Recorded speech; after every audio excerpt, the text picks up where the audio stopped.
Hello everybody, Cartoonist Ryan here, and this is my 7,000 mile update on the Intrepid. I have put 134,000 on it, bought it with 127, and I just changed the oil at this exact mileage, and it's been good. I mean, it runs great, AC works, everything's fine.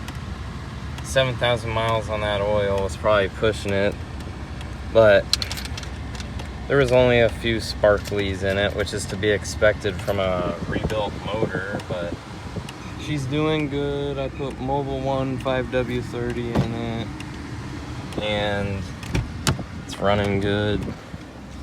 Used a K&N Performance oil filter on it. She's doing good. I left a little bit of a mess here. It was, yeah. But I got little 2.7 emblems on it. I don't know if it was in the last video. I don't know, she's just doing good, no problems. Next thing on the list would be brake pads, because it desperately needs them. But other than that, this is my little update. Runs good still, drives good still. Changed the oil, got messy, but yeah. Hope you guys enjoy.